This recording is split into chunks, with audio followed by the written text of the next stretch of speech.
성부와 성자와 성령의 이름으로. 너희는 자신을 위하여 보물을 하늘에 쌓아두지 마라. 땅에서는 좀과 녹이 망가뜨리고 도둑들이 뚫고 들어와 훔쳐간다. 그러므로 하늘에 보물을 쌓아라. 거기에서는 좀도 녹도 망가뜨리지 못하고 도둑들이 뚫고 들어오지도 못하며 훔쳐가지도 못한다. 사실 너의 보물이 있는 곳에 너의 마음도 있다. 성부와 성자와 성령의 이름으로. 참 예수님, 네, 반갑습니다. 저는 작년 12월 달에 제 인생에 특별한 일이 생겼습니다. 12월 첫 주에 할머니 한 분이 저한테 찾아오셔서 100억을 기증하셨어요. 100억을 기증하셔서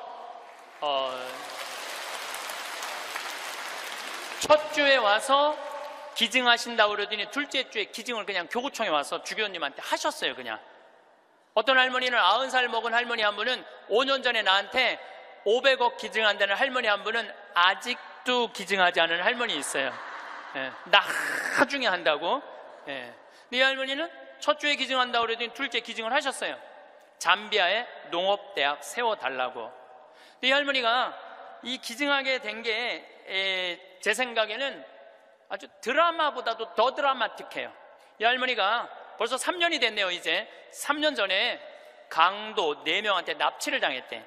강도 4명한테 납치를 당해갖고 할머니 차에 이 할머니를 꽁꽁 묶어서 여행용 가방에 넣어서 차 트렁크에 넣은 거예요. 그리고 할머니 지갑에서 카드를 다 뺏어갖고 은행마다 다니면서 돈을 빼기 시작한 거예요. 은행마다 다니면서 이틀을 할머니를 끌고 다닌 거예요. 차 트렁크에 넣어놓고. 이 할머니는 트렁크에 이틀이 있으면서 나는 죽었다 이렇게 생각했대요. 나는 죽었다. 근데 이 강도들한테는 뭐가 가장 궁금하냐면 이틀을 끌고 다니니까 경찰들이 나를 지금 쫓고 있는지 아니면 집에서 신고를 했는지 그게 너무너무 궁금하잖아요. 그 라디오를 틀었는데 이 할머니 차인데 AM도 고장나고 FM도 고장난 거예요. 유일하게 뭐만 고장나지 않았느냐면은 CD 플레이어만 고장이 안 난 거예요. 근데 그 CD를 딱 틀었는데 뭐가 들어있었냐면 내 강의 화가 나십니까가 들어있었던 거예요. 그 딱 들었는데 내 강의를 딱 듣는 순간 이 강도들이 계속 듣더래요. 이틀을 반복해서 듣더래요. 내 강의는 나도 졸릴 때 내가 듣거든요. 운전하면서. 너무 신기한 게 내가 한 강의인데도 내가 듣는데 내가 막 웃겨. 여러분들처럼 내가 막 웃어요. 그러니까 그 강도들도 계속 웃더래요. 근데 이제 이틀이 지나고 나서 트렁크 속으로 들리더래요. 죽이자, 죽이지 말자. 계속 이 소리가 들리더래요. 이 할머니 그 소리 들을 때마다 얼마나 기가 막혔어요. 죽이자, 죽이지 말자 이러는데. 그런데 막 언쟁을 끝내고 난 다음에 두목이 트렁크에 있는 할머니를 꺼내더니 할머니, 우리가 이 CD를 듣다 보니까 할머니 죽일 생각이 없어졌다. 할머니 풀어줄 테니까 신고만 하지 말라고. 그래서 할머니가 풀려난 거예요. 저는 내 강의를 어떤 분은 신부님 강의 너무 좋아갖고 녹음을 CD를 해갖고 1000개를 해갖고 1000개를 돌렸다는 분도 내가 만났어요. 근데 저는 지금도 공개적으로 얘기하지만 나는 내 CD에 대해서 지적 재산권 저는 요구하지 않아요. 10,000개를 복사해도 돌려도 돼. 선교용으로 얼마든지 쓰세요. 저는 그 할머니가 그 CD를 듣고 나한테 100억을 기증한 게 더 중요한 게 아니라 그 CD를 듣고 4명이 살인을 저지르지 않은 것에 대해서 훨씬 더 감사해요. 저는. 근데 이 할머니가 풀려나서 1년 동안 바깥 출입을 못했대요. 1년 동안 너무너무 무서워서. 안 그렇겠어요? 세상이 얼마나 무섭겠어요? 그런데 할아버지가 계속 할머니한테 그런 거, 당신은 신부님 때문에 살은 거라고. 이 할아버지는 작년에 돌아가셨어요. 87세에 올해 돌아가셨는데, 올해 폐암으로 돌아가셨는데 이 할아버지가 계속 할머니한테 그랬대요. 당신은 신부님 때문에 살은 거라고. 이 할머니가 정신을 차리고 보니까 나 때문에 살은 거거든. 어느 성당에 강의를 들으러 왔는데 어떤 할머니가 쉬는 시간에 나한테 와서 인사를 어떻게 한 할머니가 있었느냐면은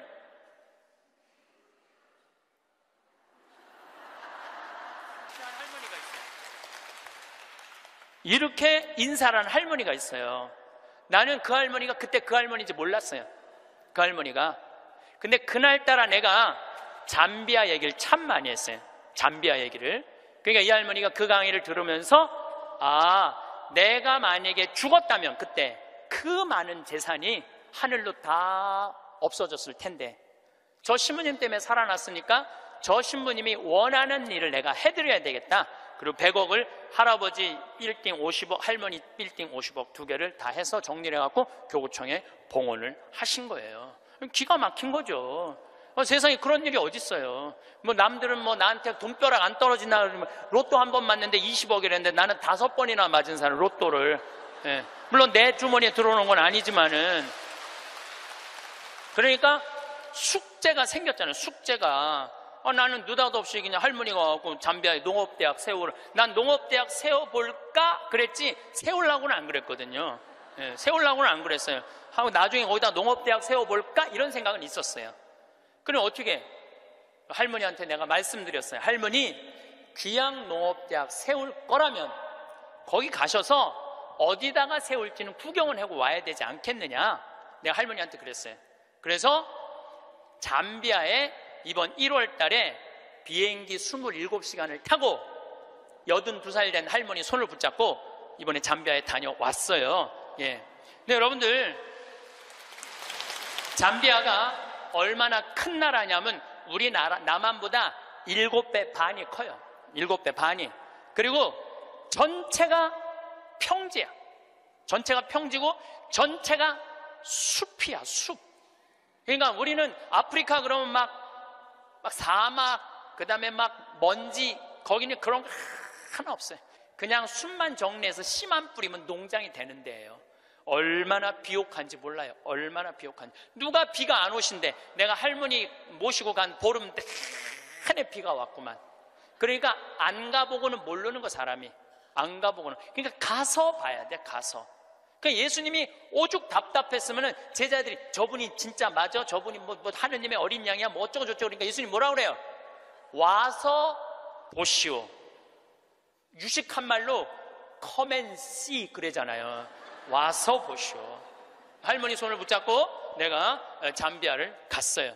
잠비아를 갔는데 시장을 이제 만나러 가잖아요. 무프리라라는 시를 이제 찾아가서 이 할머니가 10밀리언을 기증을 해서 내가 여기다 농업대학을 세우려고 그러니 땅을 좀 줘라. 시장님을 만나러 갔어요. 전날, 시장님 만나러 가기 전날 내가 그 프란치스코 전교 봉사의 수녀님 성당 있는 마당에서 하늘에 대고 기도했어요. 하느님, 내일 시장을 만나러 가는데 내가 땅을 얼마를 달라고 그럴까요? 그러니까 정말로 하늘에서 두 말도 안 하고 하느님께서 나한테 이렇게 말씀하시더라고요. 3,000헥타르 딱 그러더라고요. 네, 3,000헥타르 알겠습니다. 그래갖고 내가 시장에 땅이 얼마가 필요하냐고 그러길래 내가 영어로 얘기해서 I need 3,000 헥타르 딱 그랬어요. 근데 시장이 눈이 이만한 거예요. 그렇게 큰 땅이 필요하냐는 거예요. 이게 몇 평이냐면은 900만 평이야. 그러니까 여의도가 80만 평인데 여의도 11배만한 땅이에요. 나도 그렇게 큰 줄 몰랐죠. 3,000헥타르가 그렇게 큰 줄. 나도 진짜 몰랐어요. 근데 진짜 하늘에서 3,000헥타르 딱 그러길래 내가 부른 거지. 나도 3,000헥타르. 그렇게 큰 땅은 상상도 못했어요.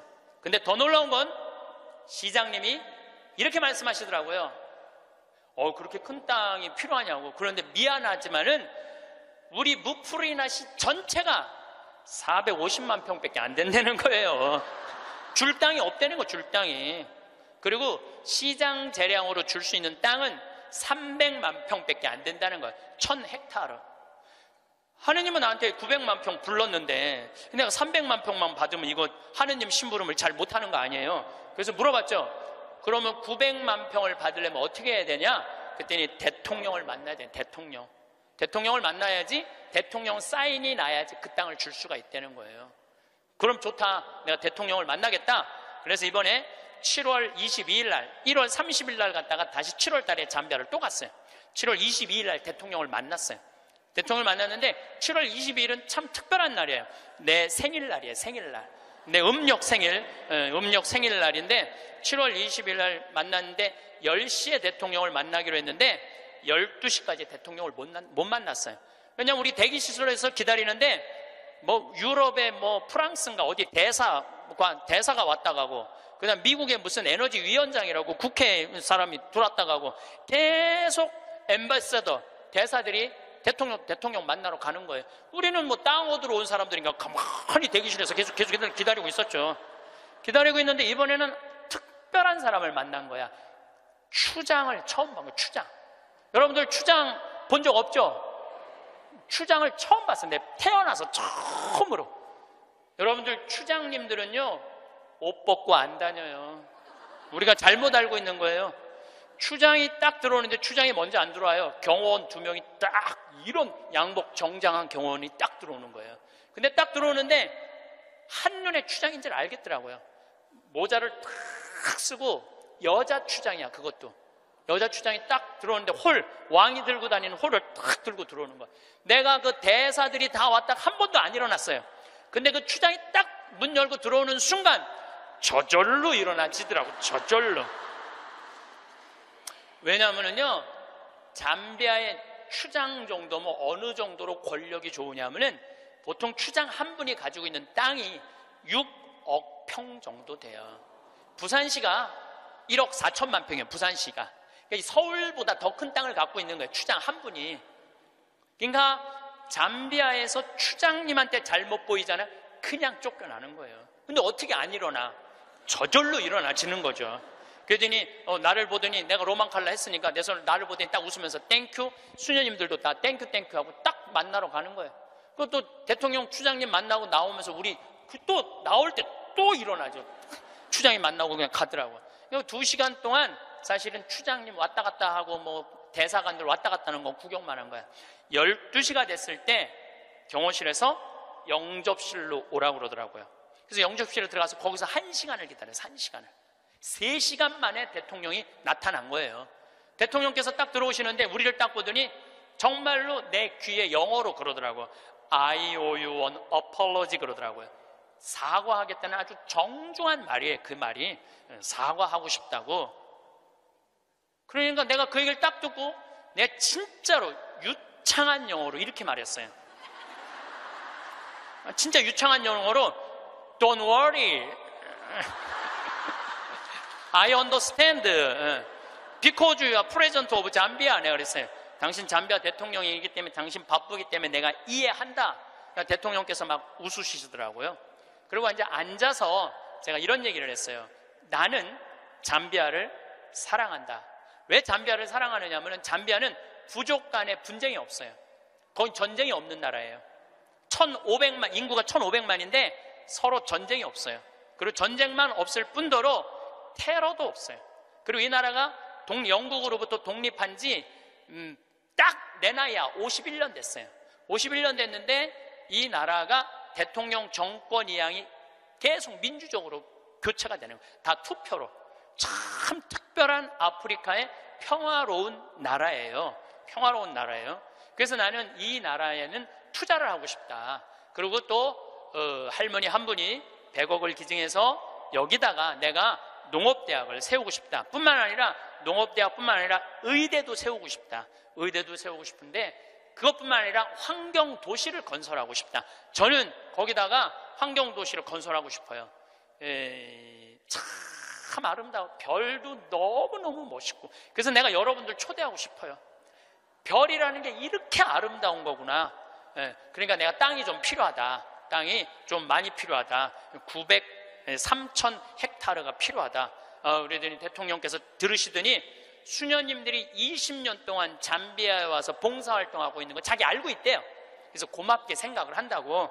그리고 자기도 에너지에 관심이 너무 많다고 중국 애들이 와갖고 구리를 다 뺏어가는 거예요. 잠비아가 구리 매장량이 세계 4위야. 세계 4위에. 그러니까 지금 중국 애들이 다 뺏어가는 거예요. 근데 뺏어가면서 그 전기를 거기 구리 캘 때 전기가 많이 들어가거든요. 다 쓰는 거예요. 그런데 문제는 전기값도 안 내는 거예요. 중국 애들이. 너무너무 속상해하고 있더라고요. 그래서 내가 그때 말을 받아서 나는 중국 사람하고 다르다. 그리고 우리나라는 그 얘기도 했어. 우리나라는 다른 나라 한 번도 침략한 적 없는 나라다. 다른 나라 거 뺏어온 적이 한 번도 없는 나라다.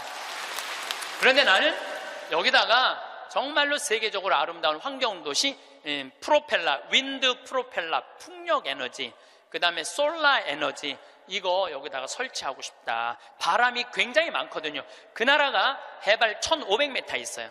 그리고 1500m의 평지니까 바람이 얼마나 많아요. 그러니까 여기다가 이 기가 막히게 평화로운 국가의 아름다운 환경도시를 건설하고 싶다. 그래서 난 3000헥타르가 필요하다. 나는 이런 말은 전부 다 한국말로 하고, 이제 내 옆에 이제 통역 교수를 데려갔죠, 내가. 김기영 교수님이라고 아주 마침 영국에서 공부를 한 교수님이에요. 영어를 너무너무 잘하시더라고요. 그래서 그 교수님이 다 통역을 해주고 이제 대통령하고 얘기를 다 했어요. 대통령이 한 40분을 얘기를 했어요. 40분을 얘기를 했는데, 이번에 사실은 평화방송에서 제 잠비아 활동을 찍으러 갔어요. 하이라이트가 뭐냐면은 대통령 만나는 거 찍는 게 하이라이트야.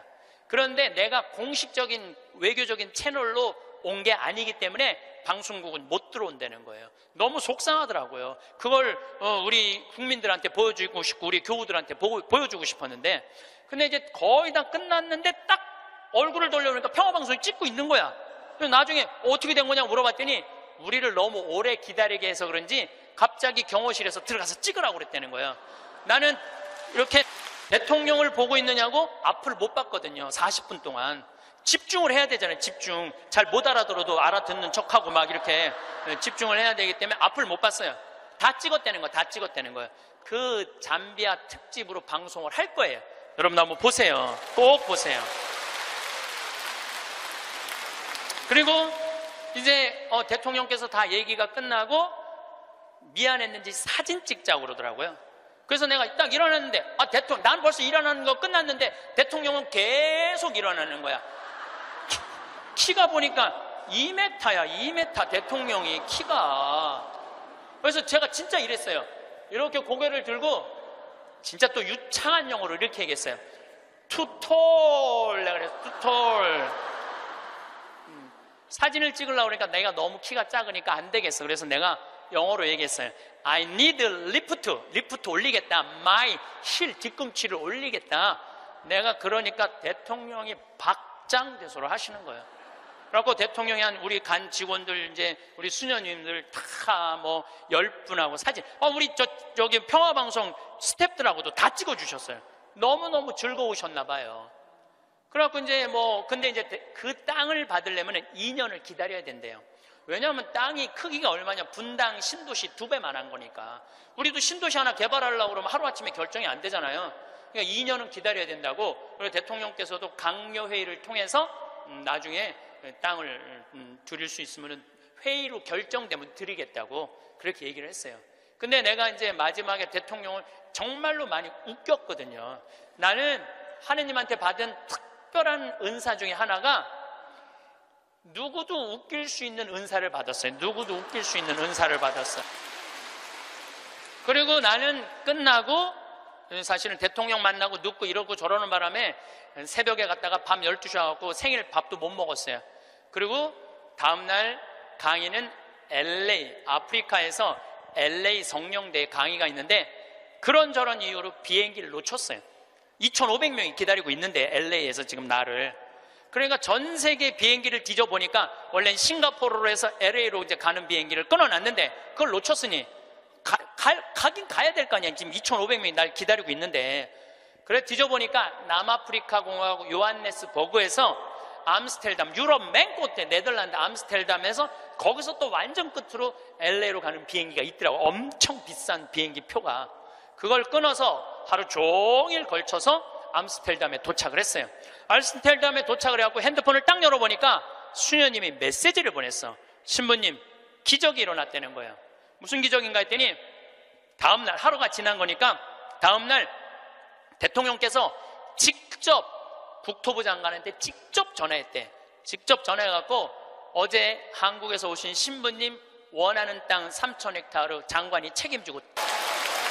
일주일이 이제 성령대에 이제 강의가 다 끝나고 일주일이 지났는데 수녀님이 또 메시지를 보냈어. 신부님, 우리들 지금 국토부 장관 만나러 다시 서울로 루사카로 간다는 거예요. 거기 서울까지 가는데 10시간 걸리거든요. 루사카로 간다는 거예요. 그럼 점점 일이 빨리 진행이 되는 거죠. 근데 나는 2년 기다려도 돼요. 왜냐하면 나는 지금 110살까지 살 거니까 뭐 2년 못 기다려. 나는 마음이 느긋했어요, 사실은. 그리고 이제 한 달 반 동안 캐나다, 미국, 엘래스카 강의 끝나고 한국으로 9월 1일 날 들어왔는데, 7월 16일 날 나가서 한국으로 9월 1일 날 들어왔는데, 내 책상에 선물이, 어떤 선물이 왔느냐면 그 3,000헥타르 측량까지 다 끝나고 지적도가 딱 온 거예요. 지적도가. 그 사이에, 한 달 반 사이에 그 땅을 다 받은 거예요. 근데 그 땅이 어떤 땅이냐면 내가 원하는 땅을 다 준 거야. 거기에 유칼립투스, 소나무 이렇게 굵은 거 어마어마하게 산림청에서 심어놓은 거 다 준 거, 그 땅. 그리고 강이 2개가 흘러요, 그 안에. 근데 수량이 굉장히 많아요. 수량이 완전 건기인데도 요거 지금 한 칸 되는 개울 강이죠. 거기는 강이 한 칸 되는데 2m 정도 되는 물이 철철철철 흐르더라고. 그리고 그 강 끝에 습지가 있는데 그 끝에 악어들이 굉장히 많은데 그 악어까지 다 주신 거야. 악어까지. 그걸 내가 그거를 받고 너무 행복하더라고요. 그래서 우리 수원교구 교구장인 이용훈 마티아 교구장님한테, 주교님, 제가 이러이러한 일로 잠비아에 지금 농업대학을 세우기 위해서 이제 수원교구 해외 선교 사업으로 이 농업대학을 세우고 싶은데 여기까지 진행이 됐습니다. 그랬더니 우리 교구장 주교님이 그 말을 들으시더니, 아이고, 우리 황 신부님은 그거 하려고 그러면은 150살까지는 살아야 되겠다고 40년을 연장을 시켜주시더라고요. 그런데 여러분들, 오래 사는 건 중요한 게 아니에요. 단 하루를 살더라도 사는 것처럼 살아야죠. 하루를 살더라도 사는 것처럼 살아야죠. 여러분들 80살서부터 90살까지 10년 동안 뒷방에서 이러고 살면은 그 10년의 의미가 있어요, 없어요? 의미가 없어요. 삶은요, 재미도 있고 의미도 있어야 돼요. 뒷방에 앉아갖고 재미도 없고 의미도 없으면 그건 의미가 없는 거예요. 그래서 사는 것처럼 살아라. 귀양 살라고 그러면은. 달걀 중에 유정란이 있고 무정란이 있어요. 똑같은 달걀인데 어떤 달걀은 뿅아리를 까고 어떤 달걀은 뿅아리를 못 까요.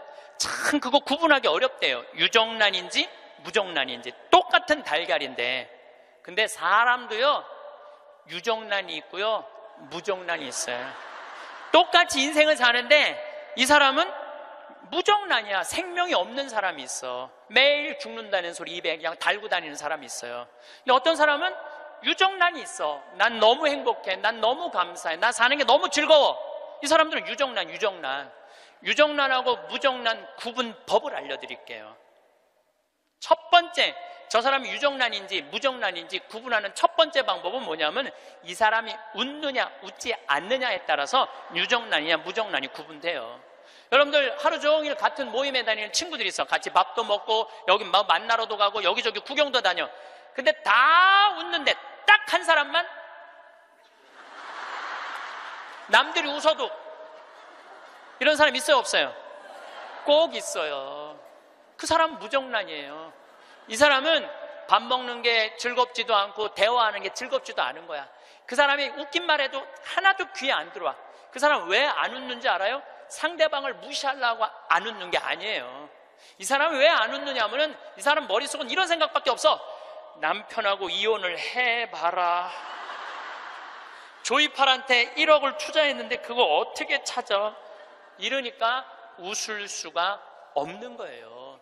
아들이 하나 있는데 새벽 4시까지 게임을 하고 낮 5시에 일어나.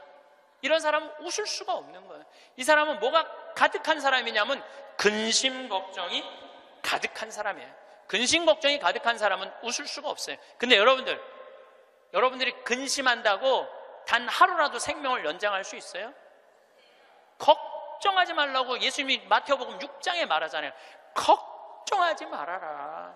너희들은 오늘 일은 오늘로 족하다. 무엇을 먹을까, 무엇을 마실까, 무엇을 입을까 걱정하지 마세요.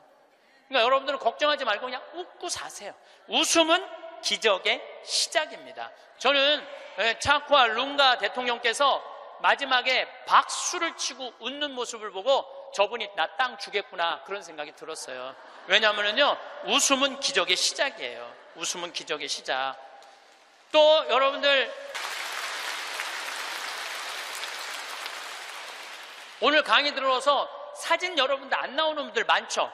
아, 나는 왜 사진이 안 나와? 들여다봐요. 웃나 인상 쓰고 있나?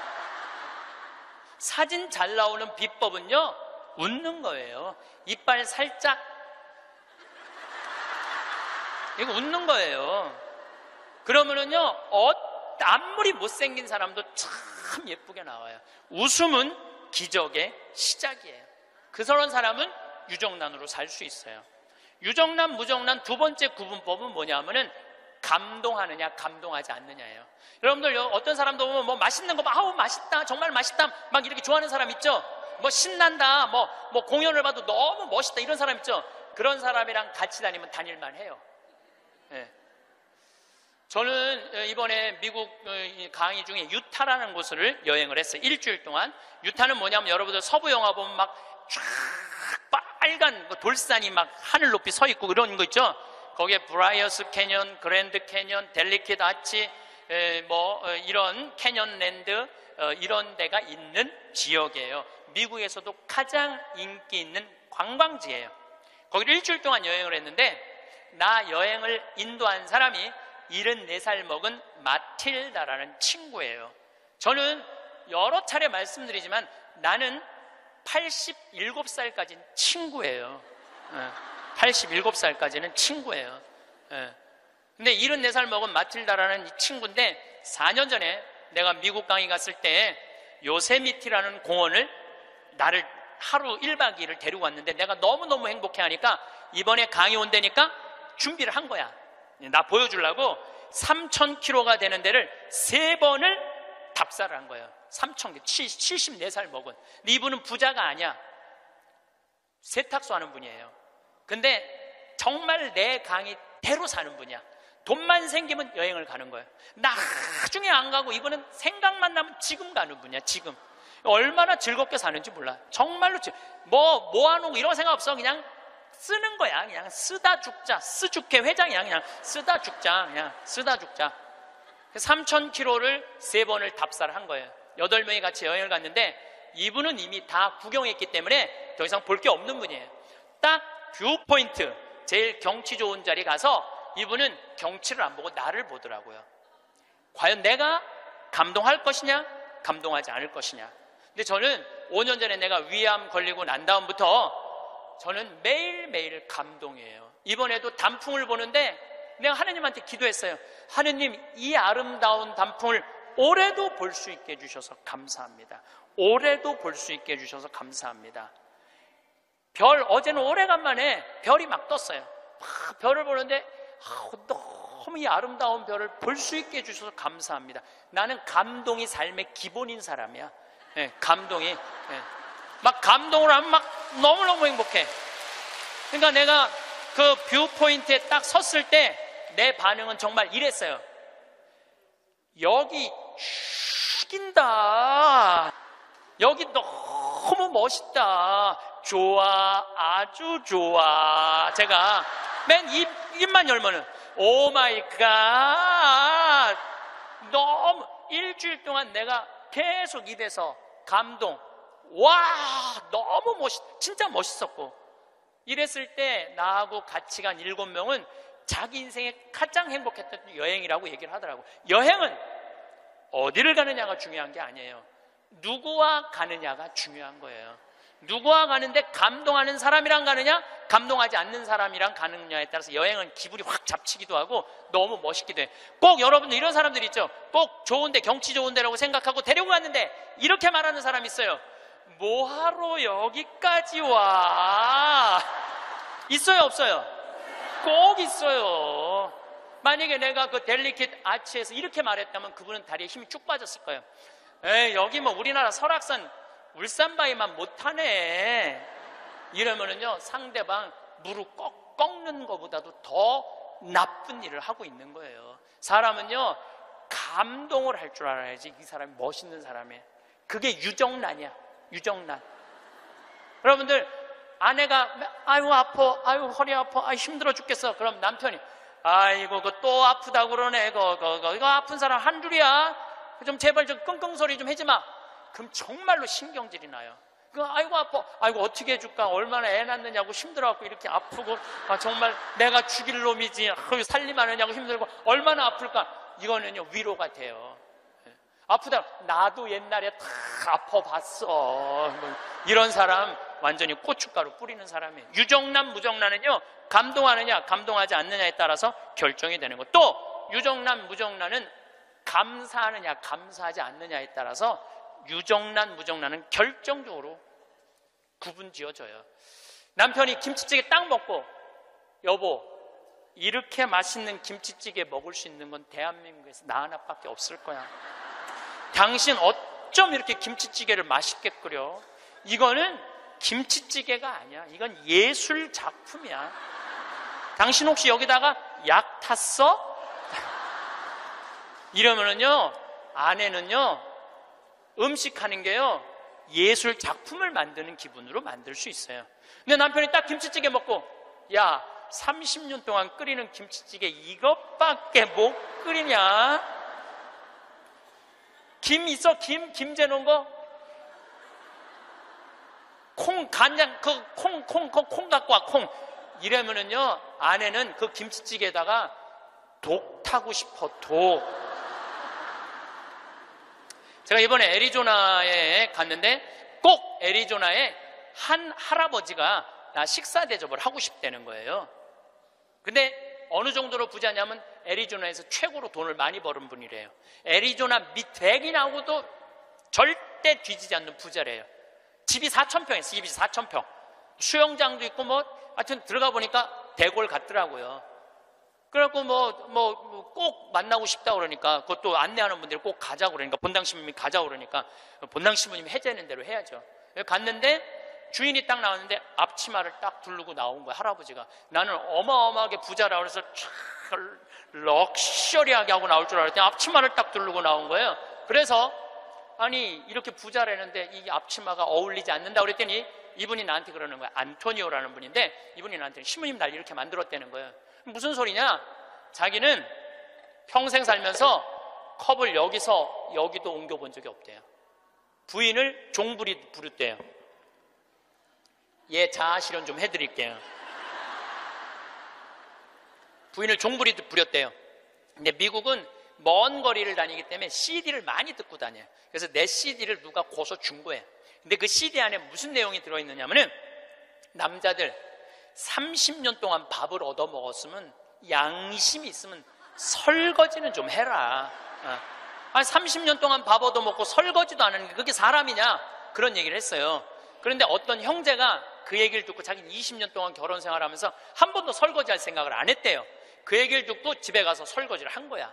근데 아내가 밥 먹다가 갑자기 끝나고 난 다음에 남편이 설거지하러 가니까 아내가 그래도 당신 미쳤냐고, 왜 안 했던 짓을 하냐고.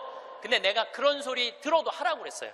그때 강의 때 아내가 그러더래요. 2번 설거지하게 하지 말고 그냥 미사해설이나 가라고 그러더래요, 아내가. 근데 그 형제는 설거지를 하고 미사해설을 간 거야.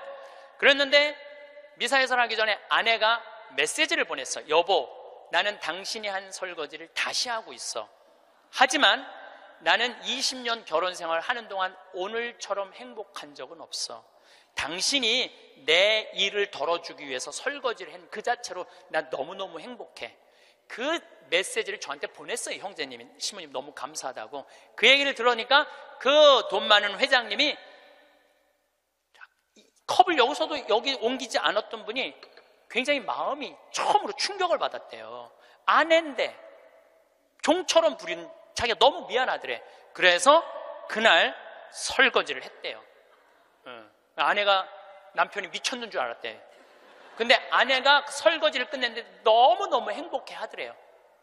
아내가 너무 행복한 모습을 보니까 청소기를 잡게 되더래요. 청소기를. 그래서 자기 부부는 3년 전부터 그 형제님이 저한테 참 인상적인 얘기를 했어요. 신부님, 내가 호텔도 가지고 있고 백화점도 갖고 있고 땅도 40만 평이나 있고 정말로 미국의 1%만 사는 집에서 살고 있는데 그게 하나도 행복에 도움이 안 되더라는 거예요. 진정으로 행복한 건 내 안에 웃음 속에서 내 행복이 들어있더라는 거예요.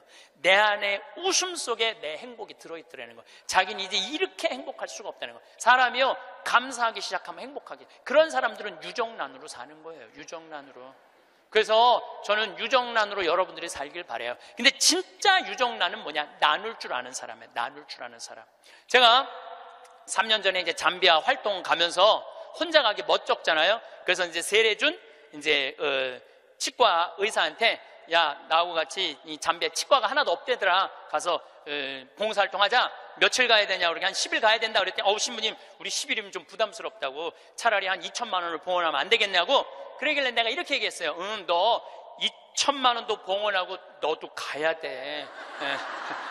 그래서 호주에 있는 우리 요한 바오로 치과 의사, 계속 나한테 봉사하고 싶다 그러는 의사랑 인천에 있는 세실리아 의사 셋이 갔어요.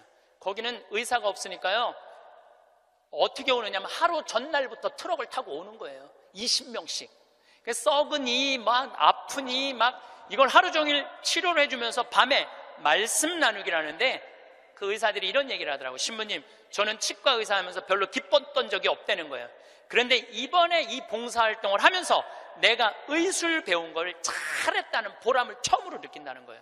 그러니까 나누면서 자기 능력에 대한 보람을 느끼는 거예요. 그러니까 작년에 얼마나 자랑을 했는지, 작년에는 6명이 따라갔어요. 6명이. 근데 그 6명 중에 정말로 열심한 의사 선생님이 있어요. 나는 사실은 열심한 사람을 좋아하지 않아요. 막 묵주기도 갑자기 50단 하자고 그러고 막 무릎 꿇고 십자가를 하지, 이런 사람들 좋아하지 않아요. 근데 하루에 100단씩 한대, 그 의사 선생님은.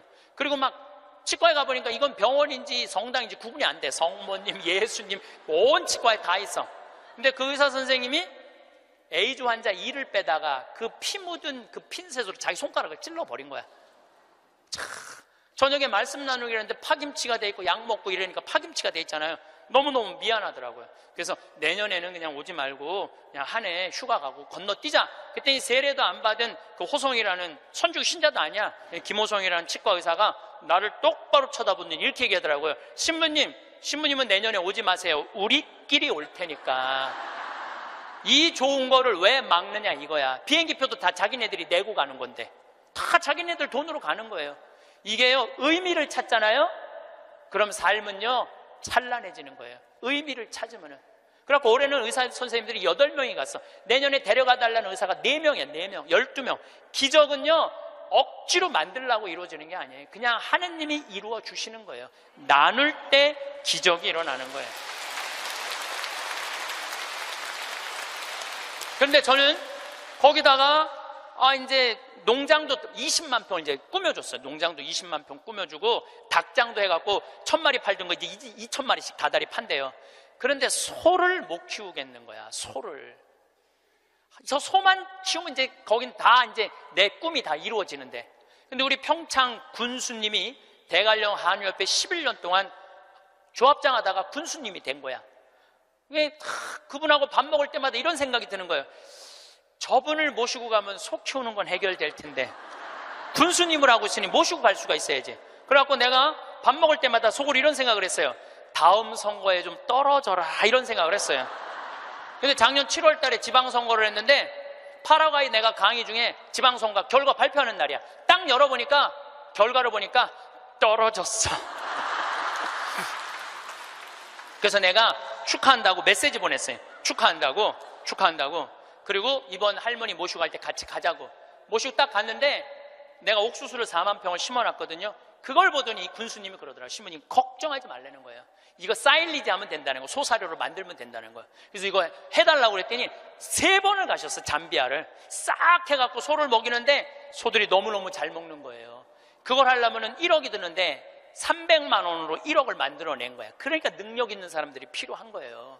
그래서 이번 여름에 내가 꼭 소를 한 마리씩 잡거든요. 수님한테 소 한 마리 내놓으라고 그러니까 $1000를 주고 내가 달라고 그러거든요. 안 된다는 거예요. 소를 내가 32마리를 사줬는데, 신부님 황소가 한 마리, 암소가 32마리인데 안 된다는 거예요. 한 마리도 못 내놓는다는 거예요. 왜 못 내놓느냐고 하니까 32마리 암소가 전부 다 애를 가졌다는 거예요. 애를.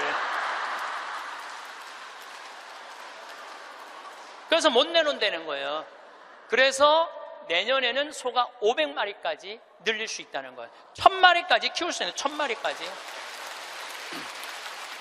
근데 이 군수님이 저한테 이런 얘기해요. 신부님 너무 감사하다는 거예요. 뭐가 감사하냐 그러니까 보통 우리 선거 떨어지면은 아들은 감옥에 가고 부인은 이혼하자고 자기 목맬 생각 한다는 거예요. 그런데 떨어졌을 때 축하한다고 메시지 보낸 건 신부님 하나라는 거예요. 그런데 여기 막상 와서 보니 너무 좋다는 거예요. 너무너무 자기 인생의 의미가 생긴다는 거예요. 좀 너무너무 신난다는 거예요. 이번에 또 캐나다에 가니까 다니엘이라는 73살 먹은 할아버지가 회사가 3개나 있어. 설계 회사가. 당신도 참여하고 싶다고 헬스장에 지금 다닌다는 거예요. 자기는 도시 설계팀이 있어서 신부님 거기 세계 최고의 환경도시를 세워줄 수 있다는 거야. 이분이 누구냐면 요한 바오로 2세 교황님이 캐나다에 방문했을 때 제대를 설계하신 분이야. 얼마나 능력 있는 분인지 몰라요. 또 한국에는 김원이라는 건축가가 있어요. 독립기념관 세우신 우리 이제 은퇴하셨는데 여기 해화동에 큰 빌딩 있죠. 거기 그분도 은퇴한 설계사님들이 동참하겠다는 거예요. 이게 기적이 일어나는 거예요. 기적이 나눌 때. 그러면은 여러분들은 나도 참여하고 싶은데 신부님 나는 안 될까요? 여러분들도 참여했어요. 내가 할 줄 아는 게 뭔데요?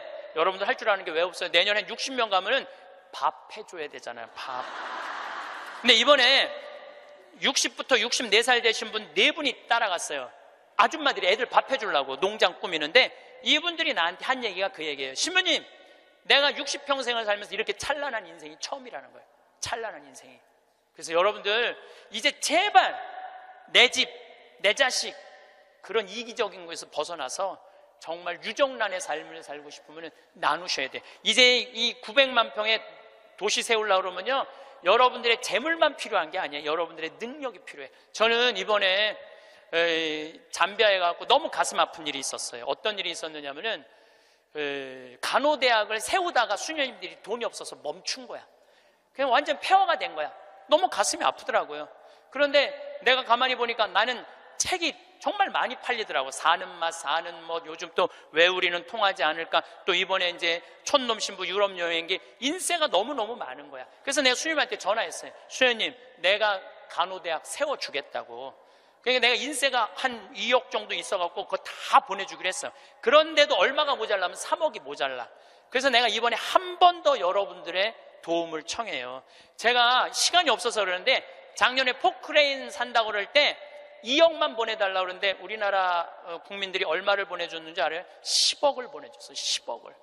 너무너무 감사하죠. 이게 내 일이 아니야. 하느님 일이지.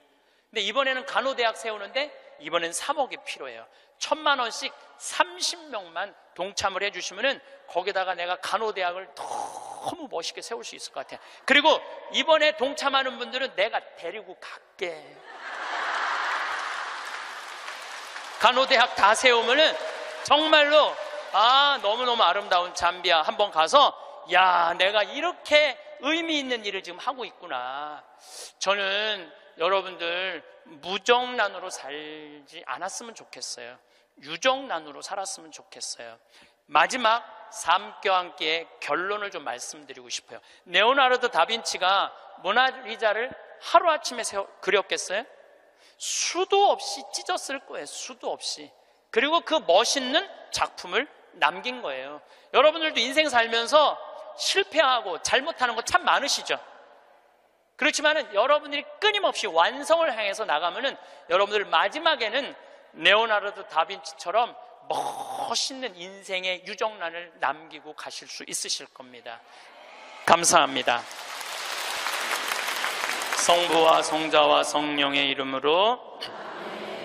세례자 요한이 빵을 먹지도 않고 포도주를 마시지도 않자 저자는 막이 들렸다 하고 너희는 말한다.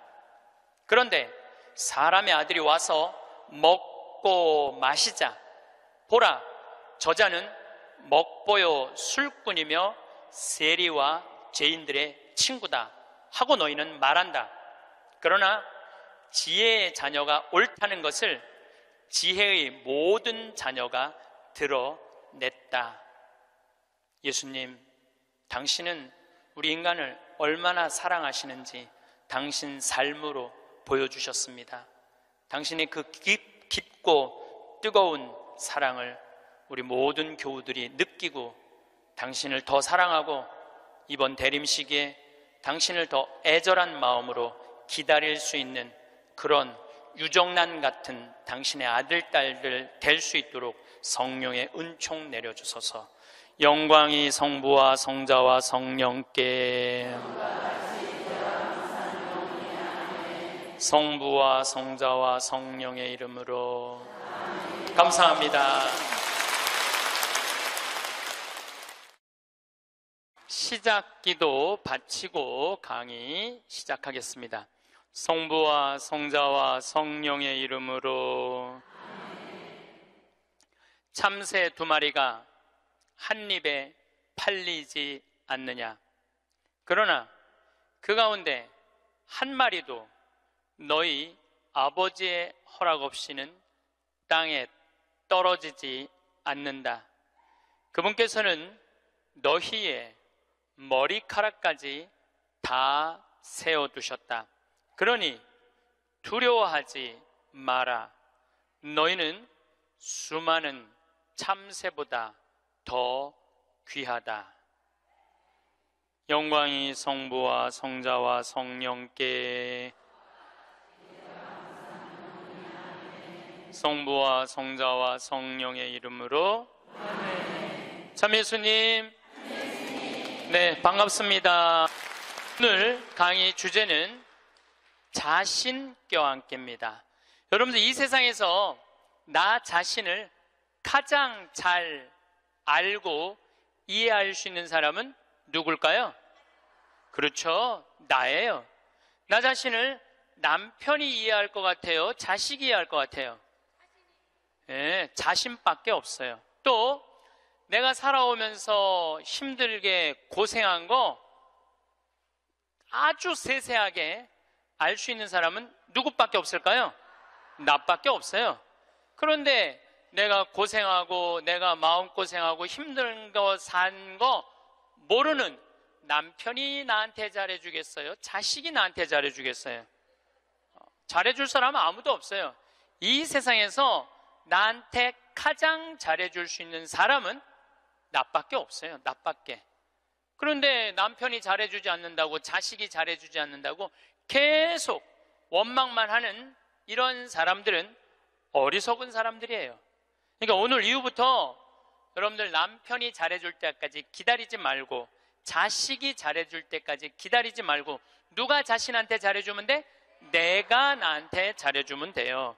간혹 이런 사람들이 있어요. 나는 남편 판검사 만든다고, 남편 의사 만든다고, 남편 출세시킨다고, 자식 공부시킨다고 내 인생을 다 걸었는데 남편이 그런 공로 모르고 자기가 출세하고 돈 벌고, 그러니까 이게 정신 못 차리고 바람 피고, 자식은 또 이 여우 같은 며느리 하나 얻더니 엄마 고생한 것도 모르고 며느리년한테 미쳐갖고 그냥 엄마 쳐다도 안 보면, 이런 분들이 이런 얘기를 해요. 나 인생 헛살았다. 나 인생 내 모든 걸 걸었는데 남편도 나를 몰라주고 자식도 나를 몰라주고 나 인생 헛살았다. 이렇게 말하는 분들이 있는데, 오늘 이후부터 모두 걸지 마세요. 오늘 이후부터 반만 거세요. 반만. 남편하고 자식들, 주위의 친지, 형제들 위해서 반만 거세요. 반은 누굴 위해서 남겨놔야 돼? 나를 위해서 남겨놔야 돼요. 왜냐? 내가 껍데기로 사는 한 아무리 남편이 출세하고 아내가 뭐 행복하고 자식이 잘 돼도 다 소용없어요. 제가 지난 3월 달에 대구에 강의를 갔어요. 근데 거기 본당 신부님이 프란치스칸이었어요. 프란치스칸. 오늘처럼 날씨가 엄청 추웠어요. 근데 신부님이 맨발로 다니더라고. 양말을 안 신고 맨발로. 처음에는 프란치스칸 신부님들이 맨발로 다니는 신부님을 몇 분 봤어요. 정말 이상하더라고요. 그 추운데 맨발로 슬리퍼만 신고 다니는 걸 보니까 이상한데, 전 세계 프란치스칸 신부님들은 다 맨발로 다녀요. 프란치스코 성인 가난한 성인, 맨발로 다니신 성인, 그걸 본받는다고 맨발로 다니더라고요. 그냥 수단을 입고 맨발로 다니는데 그 추운데 마음이 좀 짠하더라고요. 그런데 이 신부님은 또 성서학 박사야. 또 거기다 맨발로 다니고 있는데 성서학 박사야. 우리 신학 박사들 중에 여러 박사가 있어요. 윤리신학 박사, 교회법 박사, 뭐 무슨 여러 성서 박사들이 있는데 그 중에 박사하기 따기 제일 힘든 게 뭐냐면 성서학 박사예요. 최소한 10년은 걸려요.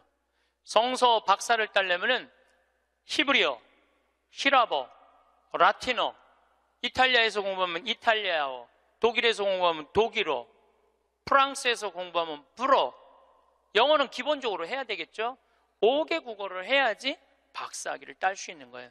그래서 여러분들 사실 알고 보면은 다른 박사학위들은 많아도 성서 박사학위를 가지고 있는 신부님들이 그렇게 많지 않아요. 굉장히 어려운 거예요. 이 신부님이 10년 동안 공부를 하고 박사학위를 땄대요. 로마에서. 너무너무 신이 나더래. 이건 정말로 너무 자랑스러운 일 아니에요. 그 어려운 박사학위를 땄으니까. 그래갖고 그냥 내가 같이 공부하던 친구, 신부들, 수도자들이 축하해 줄 줄 알고 기숙사에 막 뛰어 올라갔는데, 나 박사학위 땄다고 뛰어 올라갔는데 아무도 모르더래요. 자기가 박사학위 딴 거를. 왜냐? 자기 공부하기 바쁜데 옆에 있는 사람 박사학위 따는 거 그거 신경 쓸 시간이 없는 거예요.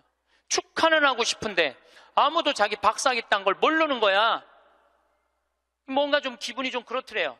근데 이제 기숙사에서 이렇게 이 거울을 딱 이렇게 보는데 자기 모습을 딱 보고, 그래, 내가 나한테 축하를 해줘야 되겠다. 그리고 자기를 꼭 끌어안았대요. 그러면서 이렇게 말했대요. 그 신부님 본명을 내가 좀 바꿀게요. 베네딕토야, 너 정말로 수고 많이 했다. 너 10년 동안 얼마나 애만 있었느냐. 그 자기를 이렇게 토닥토닥 거려줬대요. 우리 부관장 신부님도 로마에서 공부하고 온 신부님인데 유학이 얼마나 힘드냐면은 그 뭐 음식이 마저 언어가 제대로 돼. 공부를 이렇게 하다가 보면은 눈물이 그냥 쭈르륵 떨어진대요. 너무너무 힘들어서. 근데 그렇게 박사학위를 땄는데 축하해주는 사람 하나도 없다고, 나 고생했는데 알아주는 사람 하나 없다고 청승 떨고 남 원망한들 남이 알아줘요? 아무도 안 알아줘요. 그러니까 누가 축하해줘야 돼? 내가 축하해줘야 돼. 저도 이렇게 인생을 이렇게 돌아보면 나 정말로 애 많이 썼어요. 살면서 애 많이 썼어요.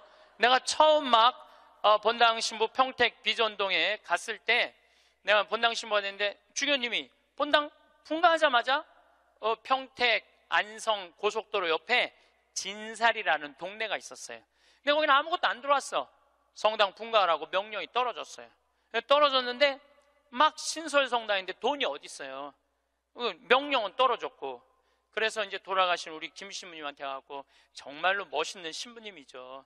나 땅 사고 싶으니까 돈 좀 꿔달라고. 그래갖고 신부님이 그 자리에서 2억을 꿔주셨어요. 큰 성당에 계셨으니까. 그걸 갖고 땅을 사는데 사람들이 신부님 뭐하러 그렇게, 내가 땅을 몇 평을 샀느냐 하면 2,400평을 샀어요. 성당 터를. 뭐하러 그렇게 큰 터를 사느냐. 그런데 성당 터는요, 한 번 사놓으면 1,000년이든 2,000년이든 가는 거야. 그거 뭐 300평 400평 그거 힘들게 귀양 살 거 세게. 그래서 근데 그때는 20년 전에는 땅값이 거기가 평당 16만 원밖에 안 했어요. 그러니까 2,000평 2,400평 살만 했죠. 그래갖고 이제 정말로 다른 사람들 반대도 많은데 내가 주님의 교회 세운다고 그래갖고 이제 땅을 다 사놓고 땅값 다 정리했죠. 그런데 20년이 지난 지금 그 성당은 2,400평이니까 공원이야, 공원. 성당이. 그리고 그 근처에 아파트가 다 들어와갖고 그건 너무너무 좋다는 거예요. 그런데 지금 그 성당의 교우들이 내가 그렇게 마음고생해서 땅 산 거 알 것 같아요? 모를 것 같아요? 몰라요. 알 수가 없어요. 그러면은 내가 내가 그 진사리 교우들 내가 그렇게 힘들게 땅 사고 신축하라고 돈도 7억씩이나 줬는데, 땅값 다 주고 돈도 다 줬는데 그거 모른다고 내가 원망한들, 그 내가 어리석은 거예요? 모르는 사람들이 어리석은 거예요? 내가 어리석은 거예요. 그런데 저는 그런 생각해요. 야, 창현아, 너 정말로 애 많이 썼다. 그렇게 좋은 성당터 사갖고 아무도 모르고 누구만 알아? 나만 알아. 그럼 누가 위로해줘야 돼? 내가 위로해줘야 돼요. 그 내가 두 번째 성당은 능평이라는 성당 갔는데, 성당터를 딱 받았는데 600평 터를 받았는데 길이 없는 땅을 산 거야. 뭔가 잘못돼갖고. 거기다 성당을 지으려고 그러니 교우들이 너무너무 마음이 아픈 거예요. 그래서 또 내가 또 한 성질 하거든요. 교구청에 뛰어올라가갖고 길도 없는 데다 분가를 하고 이게 뭐냐 해갖고 난리를 쳐갖고 돈을 받아갖고 그 능평성당도 2,400평을 샀어요. 제가 15년 전에 능평성당에. 그래서 요즘은 그 동네가 땅값이 뛰어갖고 뭐 수백만 원이래, 평당. 근데 2,400평을 그때 샀으니까 참. 그런데 그거 지금 그 능평성당 교우들이 내가 그렇게 마음고생하면서 산 거 알 것 같아? 모를 것 같아요? 몰라. 모르는데 그거 모른다고 내가 섭섭하다고 그러고 내가 고생한 거 아무도 알아주는 사람 없다고 그렇게 남 원망만 하면 내 자신이요 웃기지도 않는 거예요. 내가 하느님의 교회, 하느님의 땅, 그리고 내가 땅을 삼으로 해서 수많은 교우들이 10년, 15년 지난 그 교우들이 거기서 행복공원 같은 성당에서 사면 그걸로 됐지. 남이 굳이 알아줘야 돼? 그렇지 않아요? 대신 나는 나한테 이런 말을 해요. 너 참 기특하다. 너 정말 기특하다. 또 제가 강원도 평창에, 저는 수원교구 신부예요. 평창은 원주교구 소속이에요. 근데 거기다가 우리 교우들도 이제 좀 가서 쉴 수 있는 공간이 필요하다. 그래갖고 20년, 그것도 20년 전부터 제가 시작한 일이에요. 막 뛰어다니면서 여기다가 거기다 집 지으려고 그럴 때 수많은 사람들이 반대했어요. 수많은 사람들이 누가 거기까지 가냐, 그 많은 돈을 들여서 왜 거기다 집을 줘놓으려고 그러느냐, 뭐 정말로 칭찬보다는 욕을 훨씬 많이 들었어요. 근데 지금은 올 연말까지도 피정이 끝나고 내년 10월 달까지 예약이 끝났대. 내년 10월 달까지. 그러니까 이 얘기 무슨 얘기냐 하면 교우들이 이제는 쉬고 싶은 거야. 쉬고 싶은데 그런 쉴 수 있는 공간이 필요하다는 거를 나는 아는 거고 내가 느낀 거야. 아무도 칭찬해 주는 사람 없고 함께 해주는 사람 없어도 내가 열심히 해갖고 우리 교우들한테 휴식 공간을 제공해 줬어요. 제공해 줬으면은 그걸로 족한 거야. 남이 나를 알아주지 않아도 스스로 원망하지 않고 그걸 즐길 줄 아는 사람이, 이 공자님이 그런 사람이 군자라고 그래요. 저는 뭐 군자까지는 아니더라도 여러분들도 마찬가지예요. 여러분들도 6.25 전쟁 끝나고 난 다음에 똥구녕이 찢어지도록 가난한 시절에 그 힘들게 살아가면서 월세 살면서 정말 돈 아껴갖고 전세로 가고 지금 이렇게 살기 좋은 아파트에 살면서 그 자식들 조금 편안하고 안락하고 쾌적한 데서 좀 살게 해주려고 평생을 애를 썼는데 자식들이 아무도 몰라줘. 그러면은 나 6.25 전쟁 끝나고부터 고생한 거 일일이 매번 얘기해 주면은 그 사람들이 좋아할 것 같아요? 지겨워할 것 같아요? 지겨워해요. 누구만 만족하면 돼? 나만 만족하면 돼요. 그래서 여러분들도 오늘 이후부터 주위 사람들한테 인정받으려고 하거나 이해받으려고 애쓰지 마세요. 누가 이해해주면 돼?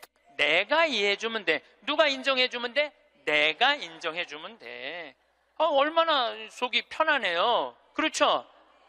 그러니까 나한테 잘해줄 수 있는 사람은 이 세상에 누구밖에 없어? 나밖에 없는 거야. 나밖에.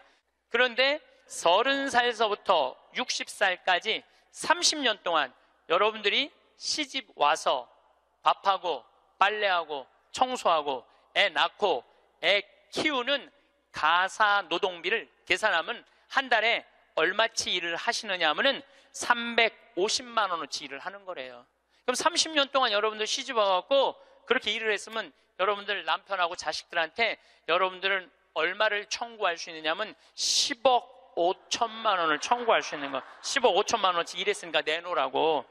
그러니까 여러분들은 지금 결혼 생활 30년 하신 분들은 적어도 10억 원어치 일을 하신 분들이야. 수원에서 아주 재미난 일이 있었어요. 무슨 일이 있었느냐 하면 한 성당에서 한 상임위원이 교우들을 꼬신 거야.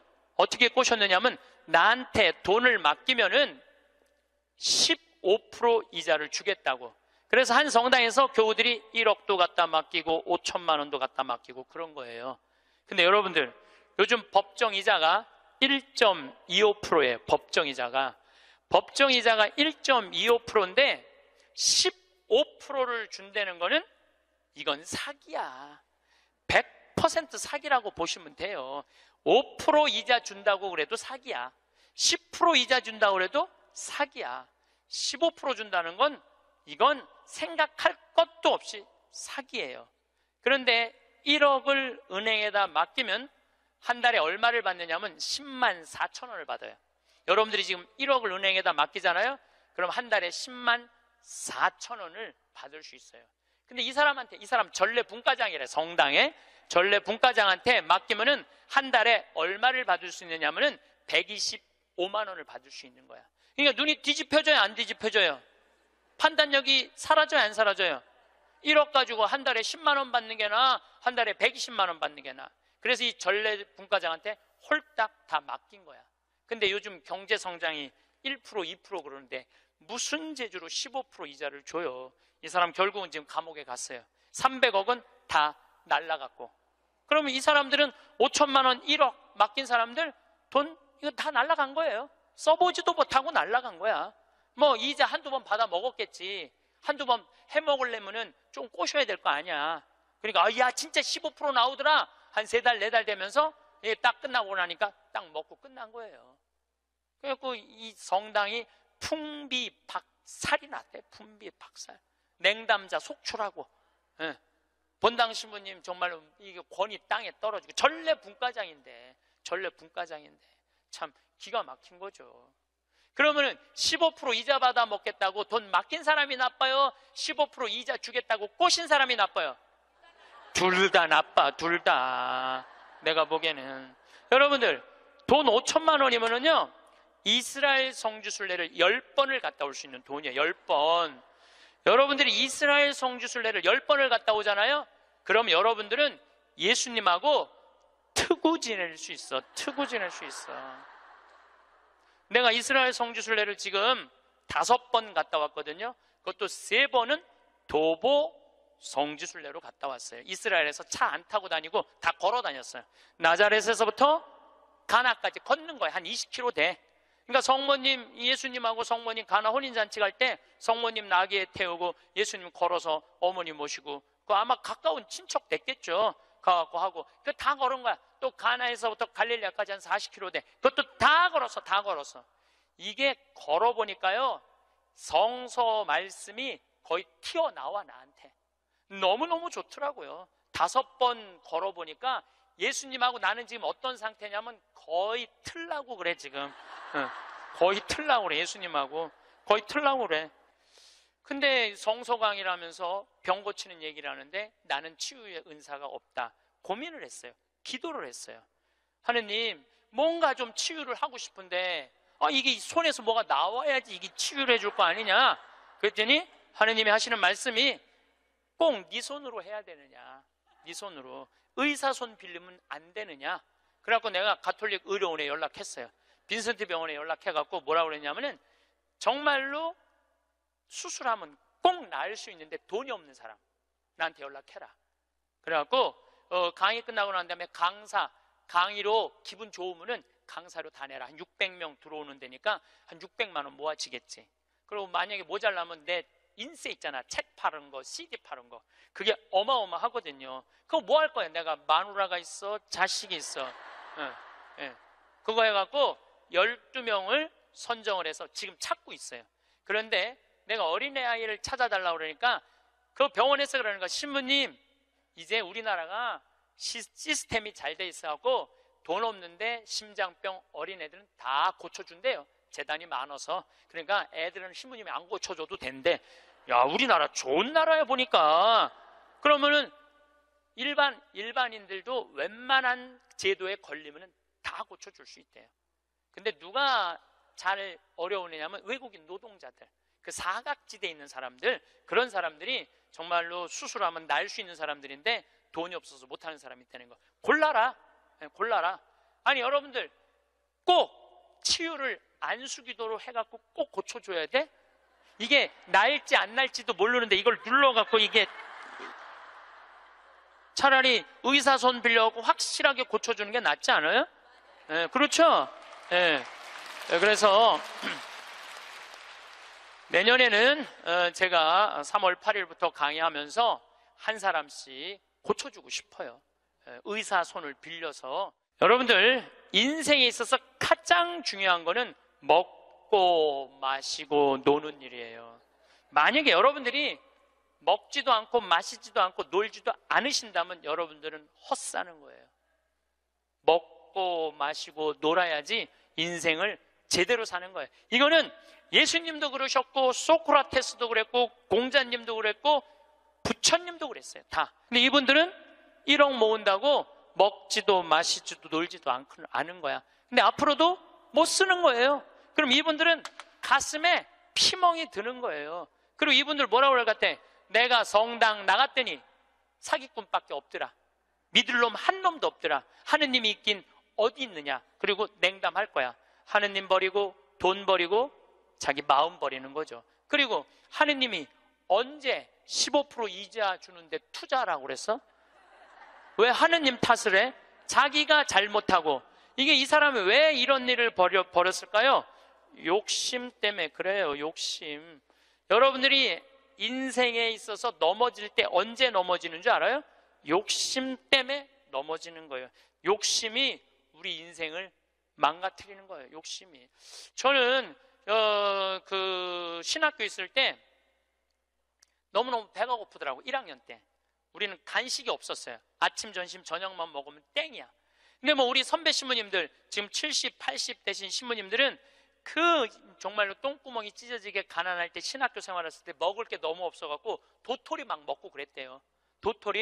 도토리를 먹으면 이게 얼마나 이게 똥이 나오는 게 아니라 돌이 나오는데 돌. 그래서 막 파냈다는 거. 똥이 안 나와갖고 파냈다는 거예요. 뭐 우리는 그 정도는 아니더라도 그래도 뭐 저녁 10시쯤 되면 배고파요. 그러니까 외출할 때 뭐를 사갖고 오느냐면은 식빵을 사갖고 와요. 배고플 때 먹으려고 식빵을. 그럼 이제 또 바깥에다 놓으면 얘네들이 왔다 갔다 다 먹어버리잖아. 친구 신학생들이. 그래서 아주 옷장 깊숙이 감춰놔요. 혼자 먹으려고 옷장 깊숙이 감춰놔. 그런데 신학교 생활이 얼마나 바빠요. 이리 뛰고 저리 뛰다 보면은 주일날 사놓는데 수요일날 배고플 때 생각이 나는 거야. 식빵 사다 놓은 게 생각이 나는 거야. 아, 식빵 사다 놨지? 그래갖고 이제 옷장을 딱 열어보면 식빵이 곰팡이가 들어있는 거예요. 너도 못 먹고 나도 못 먹는 거예요. 그래서 제가 생각을 했어요. 아니, 예수님은 당신의 살도 나눠주는 판국인데 내가 그놈의 식빵 혼자 먹겠다고 혼자 옷장에다 깊숙이 감춰놨다가 곰팡이 들어서 썩어버리는 그게 너무너무 내가 한심하더라고요. 그래서 이제 외출해갖고 식빵을 사갖고 오면 친한 친구들을 불러요. 신학생들을. 그래갖고 친구들하고 나눠주는 거 식빵. 너 3장, 너 3장, 나 3장, 나 4장 이렇게 해갖고 이렇게 서로 나눠 먹어. 나눠 먹고 나면은 그 친구들이 외출하고 돌아오잖아요. 외출하고 돌아오면은 자기네들이 먹을 거 사면 딱 불러요. 나한테 식빵 얻어먹은 애들은. 그래갖고 또 나눠 먹어. 그래서 신학교 내내 정말로 풍요롭게 살았어요. 넉넉하게, 행복하게. 우리가 재물을 자기를 위해서 쓰는 것도 중요하지만 남을 위해서 쓰는 것도 중요합니다. 우리 직원들이 나한테 와서 그러는 거예요. 날 혼내는 거예요. 신부님도 은퇴해서 돈이 필요하다는 거예요. 신부님도 은퇴해서 돈이 필요하다는 거예요. 아니 지금이야 신부님 강사료도 많고 인세도 많고 찾아오는 사람도 많고 용돈도 많이 주지만 신부님 은퇴하면 생각하는 사람 아무도 없다는 거야. 찾아오는 사람도 없고 불러주는 데도 없으면 신부님 늙어서 뭐 맛있는 것도 먹고 여행도 다니고 싶은데 돈 없으면 어떻게 하려고 이 돈을 다 써버리느냐고.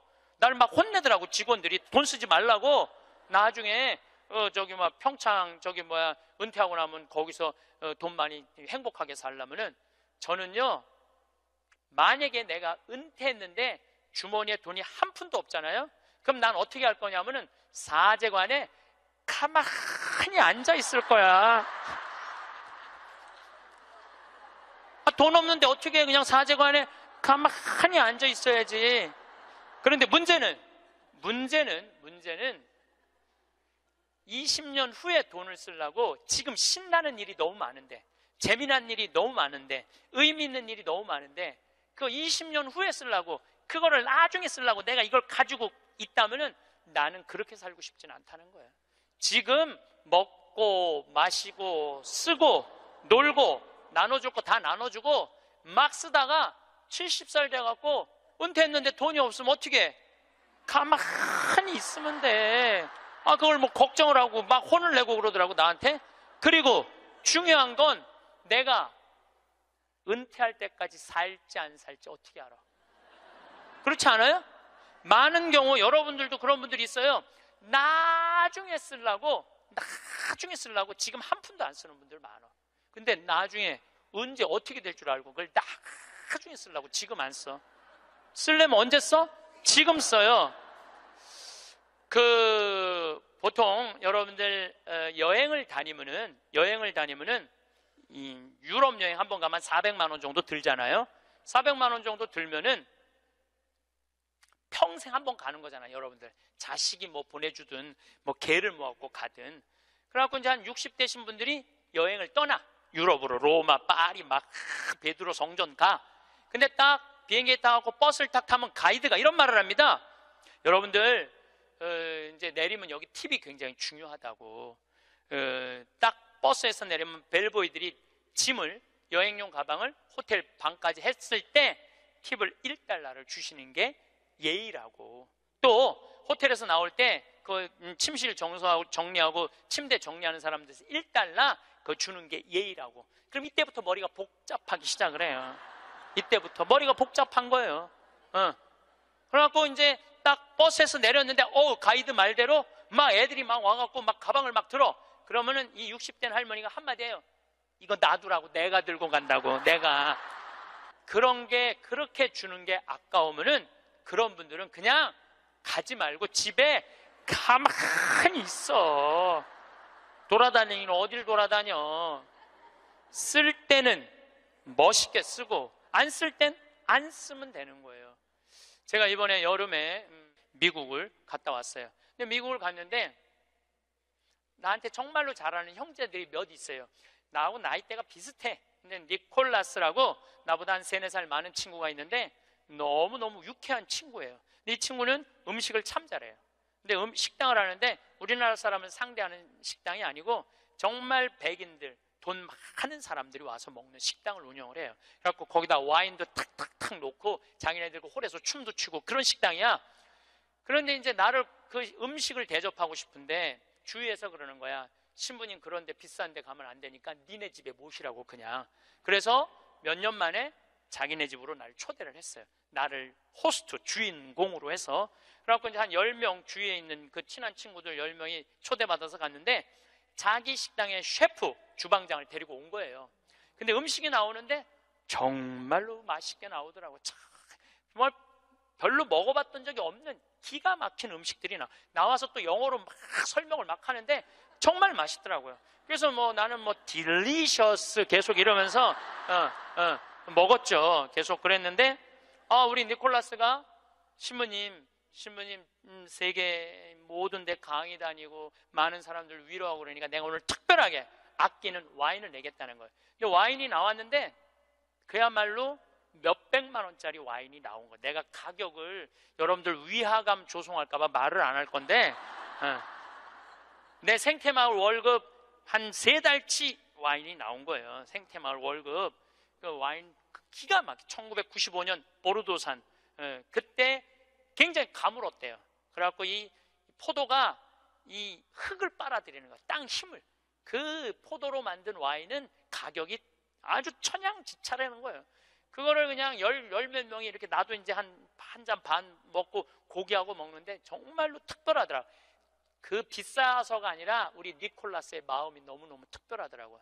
근데 그 다 공짜 아니에요. 공짜잖아요. 그런데 이제 거기 셰프가 왔다 갔다 하는데 내가 주인으로서 뭔가 좀 기분 고맙다는 표시를 해야 돼갖고 셰프를 불렀어요. 팁을 줘야 되겠다. 그래서 이제 속으로 고민을 했죠. 가슴이 심장이 쫄깃쫄깃했지.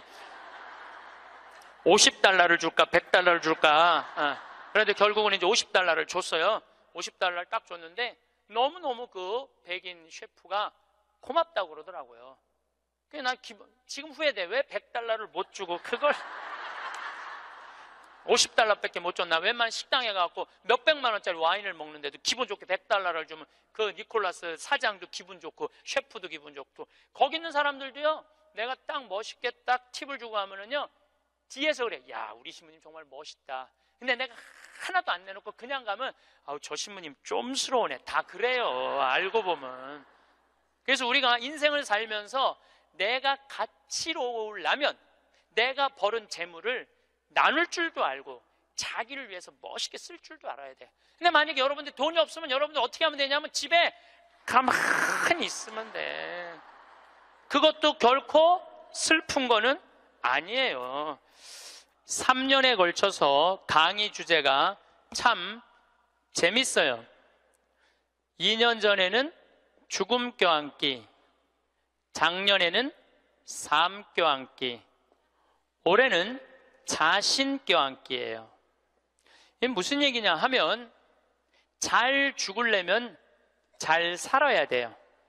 잘 살려면은 자신한테 잘해줘야 돼요. 아주 단순해요. 그러면은 자신한테 잘해주려면은 첫 번째 전제 조건이 있어요.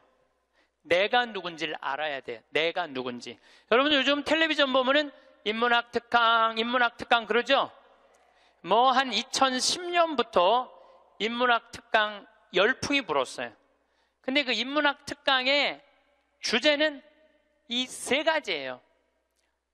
자신 껴안기, Who am I? 내가 누구냐? 내가 누구냐를 질문할 줄 알아야 돼요. 여러분들 60평생 살면서 내가 누군지 모르고 살아간다면 그건 참 답답한 인생이에요. 소크라테스는 뭐라고 그랬어요? 너 자신을 알라라고 그랬죠? 부처님은 뭐라고 그랬냐면 자신이 누군지를 아는 사람은 부처고 자신이 누군지 모르는 사람은 중생이라고 그랬어. 중생. 그러니까 60평생 살면서 내가 누군지 모르고 사는 사람은 그냥 중생으로 사는 거예요. 껍데기로 사는 거예요. 나는 누구냐? 나는 천주교 사제다. 하늘나라의 기쁨을 전하는 사람이다. 예수님의 사랑을, 예수님의 그 깊은 사랑을 느끼도록 해주는 사람이다. 항상 저는 물어봐요. 내가 누구냐? 나는 누구냐? 나는 사제야, 사제. 사제니까 누구 일을 해야 돼? 하느님의 일을 해야 돼. 하느님의 일을 하는 중에 신학교를 짓는 것처럼 가슴 설레는 일이 어디 있어요? 너무너무 신나는 거예요. 그러니까 여러분들도 내가 누구냐라는 질문을 해야 돼. 그리고 내가 누구냐라는 질문이 끝났으면 어떻게 살 것이냐, 이 답도 나와야 돼. 그리고 중요한 거는 어떻게 죽을 것이냐, 이게 중요해요. 여러분들, 내가 어떻게 죽을 것, 죽는 것도 시나리오가 필요하다니까요. 죽는 것도 내가 어떻게 어떤 과정으로 죽을 것이다, 시나리오가 필요해요. 그런데 한국 사람들은 참 죽는 거를 싫어해요. 어떻게 해서든지 안 죽으려고 그래. 어떻게 해서든지 안 죽으려고 그래. 만약에 우리 동네에 공동묘지가 들어온다면 난리도 아니야. 왜? 우리는 죽음에 대해서 부정적이거든요. 죽음은 어둠이라고 생각하고 절망이라고 생각하고 영원한 어둠이라고 생각을 해. 그러니까 만약에 우리 동네에 공동묘지가 들어온다 그러면은 난리도 아니야. 이건 뭐 막 이 결사 반대 막 그냥 어떻게 결사반대 깨물어 갖고 막 결사반. 6.25는 난리도 아니야. 그러니까 우리는 삶과 죽음이 분리되어 있는 거예요. 근데 한국 사람들은 또 단일 민족이라 이상하게 죽는 날은 다른데 보고 싶은 날은, 죽은 사람 보고 싶은 날은 온 국민이 똑같은 날 보고 싶어. 4월 5일 한식날 그냥 죽은 사람 보러 다닌다고 난리도, 그 6.25는 난리도 아니야. 그것도 보면은 그냥 막히고 난리도 아니야, 보면은. 왜 죽는 날은 다른데 보고 싶은 날은 같은지 몰라. 근데 우리는요, 하여튼 죽음에 대해서 부정적이에요. 그런데 여러분들, 죽는 거 무서워할 필요 하나 없어요. 죽기 전까지는 절대 안 죽을 것이고, 죽을 때 되면 그냥 행복하게 가면 되죠. 그러니까 죽음에 대해서 두려워하지 마세요. 그래도 죽는 게 싫어. 왜 죽는 게 싫으냐 하면 사랑하는 사람과의 이별 때문에 그래요. 죽으면은 더 이상 사랑하는 남편 못 보고, 사랑하는 아내 못 보고, 사랑하는 부모님 못 보고, 자식 못 보니까. 그것도 뒤집어 보면은 또한 답답해요. 왜냐하면 살아있을 때는 소, 닭 쳐다보다가 꼭 죽고 나면 영정사진 앞에서 통곡을 하고 우는 거예요. 왜 벌써 죽느냐고. 조금만 더 살았으면 내가 잘해줬을 텐데 라고 우는 사람들이 참 많아요. 내가 본당 신부할 때 평택에 있었을 때 70 먹은 중풍 걸린 할머니가 한 분 계셨어요. 근데 이 할머니가 내가 한 달에 한 번 갈 때마다 이런 말을 해요. 신부님, 한 달에 한 번 나 찾아오는 건 신부님밖에 없다고. 아들이 하나 있는데 10년째 한 번도 안 찾아왔다는 거예요. 10년째. 네 할머니가 돌아가셨어요. 초상집에 갔는데 그 영정사진 앞에서 통곡을 하고 우는 자식이 하나 있더라고요. 10년째 한 번도 안 온 자식. 뭐라고 우느냐면은, 어머니 왜 기다려주지 않고 벌써 돌아가셨느냐고. 조금만 더 기다렸으면 내가 돈 벌어서 어머니 효도할 텐데 왜 내 마음을 몰라주고 왜 기다려주지 않고 벌써 돌아가셨느냐고. 나는 어떻게 하라고 이렇게 돌아가시느냐고 울며 불며 통곡을 하더라고요. 저는 그렇게 우는 자식을 이렇게 바라보면서 속으로 이런 생각이 들었어요. 너는 10년 후에 엄마가 80에 죽어도 똑같이 말할 자식이야.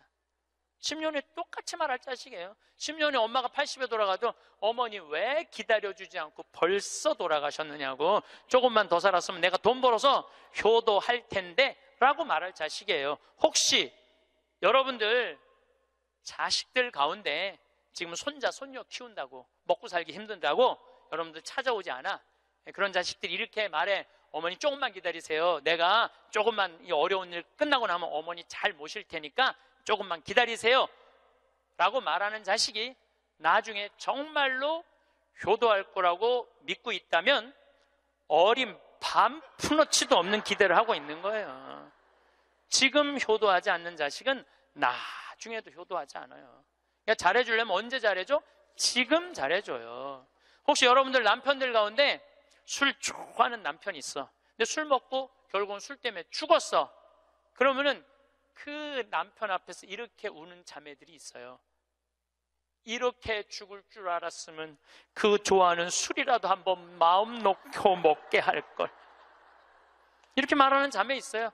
아니, 내 손 붙잡고 얘기하는 자매가 몇 있었어요. 신부님, 이렇게 죽을 줄 알았으면 그렇게 구박 안 하고 술이라도 마음껏 먹게 할 걸. 너무 후회된다고.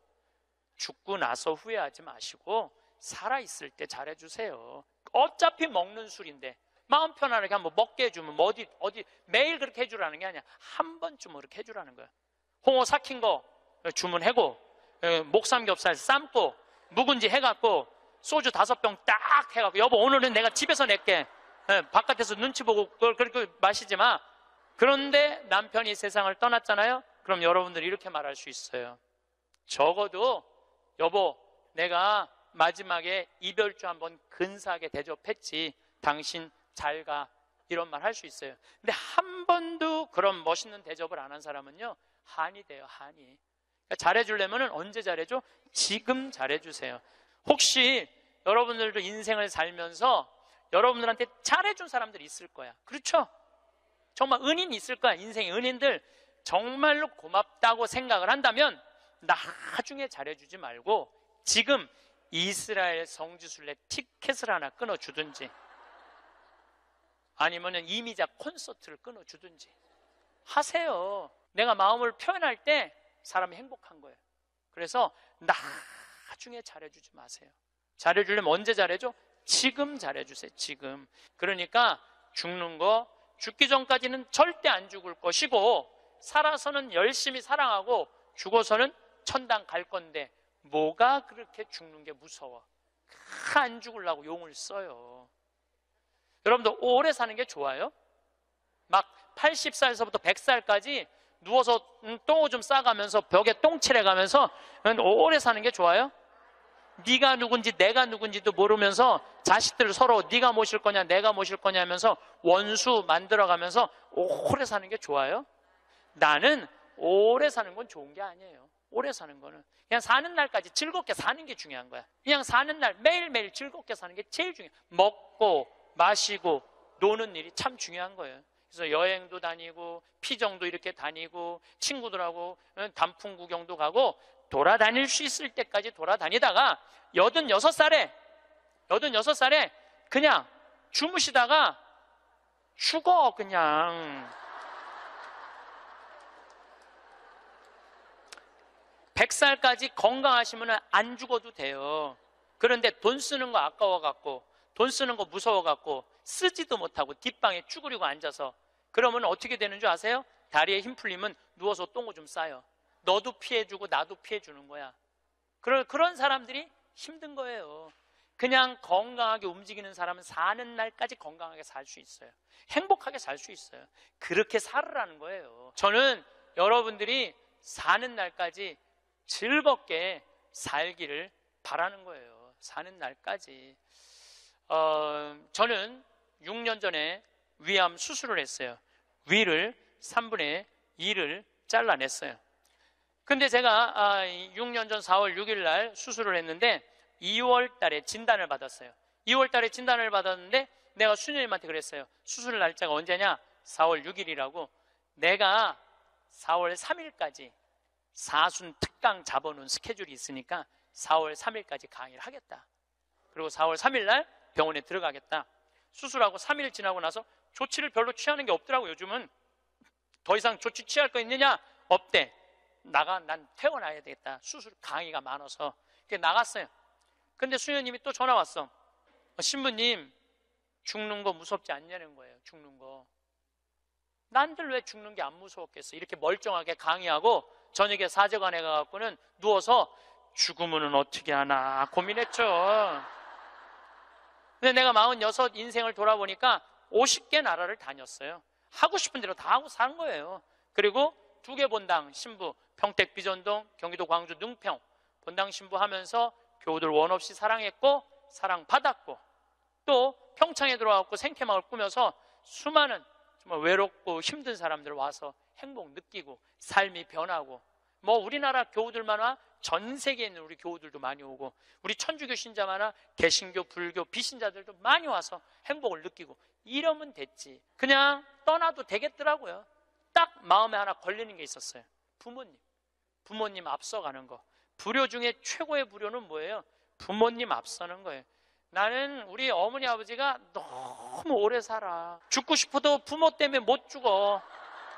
죽고 싶어도 부모 때문에 못 죽어요. 그래서 전 수술할 때까지 집에 안 알렸어요. 1달 반 동안 안 알려서. 뭐 좋다고 알려. 수술할 때도 교구청의 관리국장, 우리 지금은 이제 천진함에 가셨지만 관리국장님한테 연락해서 사인하라고 그랬어요. 뭐 집 떠났는데 뭐 부모가 와서 사인을 해. 나이가 어려? 뭐가 어려? 그래갖고 교구청에서 사인하고 수술하고, 수술 끝나고 내 얘기 다른 사람한테 들을까봐 그때 말씀드렸어요. 부모님 외에는 언제든지 떠날 수 있어요. 여러분들도 떠날 준비를 하셔야 돼요. 그래서 여러분들, 제가 요즘 이 강의 때문에 자료를 좀 보니까 참 중요한 얘기예요. 여러분들 자식들하고 나 의식이 없으면은 어떻게 하라고 얘기해 줘야 돼요. 이따가 죽었어. 그러면 어떤 자식은 수술을 해야 된다, 어떤 자식은 그냥 놔두자, 이러면서 자기네들끼리 또 싸워. 그래서 아까 말씀드렸듯이 죽음에는 시나리오가 필요해요. 내가 어떤 과정으로 죽어갈 것이냐. 그래서 여러분들 죽음의 문제만 해결되면요, 사는 문제도 그렇게 어렵지 않습니다. 제가 마지막 아름다운 노년을 위해라는 글을 마침 기도로 바치겠습니다. 성부와 성자와 성령의 이름으로. 우리는 살아오다 어느 날 문득 노년을 보내고 있는 자신을 발견하게 된다. 머리카락은 희끗희끗 반백이 되어 있고 생각과 말과 몸은 마음같이 움직이지 않고 자신보다 훨씬 커버린 자녀들은 사회인이 되었고 영원히 함께 있을 것 같았던 그들이었건만 이내 하나둘 우리들의 품을 떠나가며 어느새 결혼을 하여 아빠 엄마가 되어 있다. 100년을 함께 살자고 맹세했던 부부는 오랜 세월을 살아오면서 어쩔 수 없이 늙어가는 서로를 바라보며 노년을 보낸다. 가족을 너무 의지하지 마라. 그렇다고 가족의 중요성을 무시하라는 것은 아니다. 움직일 수 있는 한 나 아닌 다른 사람을 의지하는 건 절대 금물이다. 자신의 노년은 그 어느 누구도 대신해 주지 않는다. 당신이 진정으로 후회 없는 노년을 보내려거든 자신의 것을 스스로 개발하고 스스로 챙겨라. 그리고 반드시 한두 가지의 취미 생활을 가져라. 산이 좋으면 산에 올라 세상을 한번 호령해보고, 물이 좋으면 강가에 앉아 낚시를 해라. 운동이 좋으면 어느 운동이든 땀이 나도록 하고, 책을 좋아하면 열심히 책을 읽고 글을 써라. 자식들에게 너무 기대하지 마라. 자식에게서 받은 상처나 배신감은 쉽게 치유가 되지 않기 때문이다.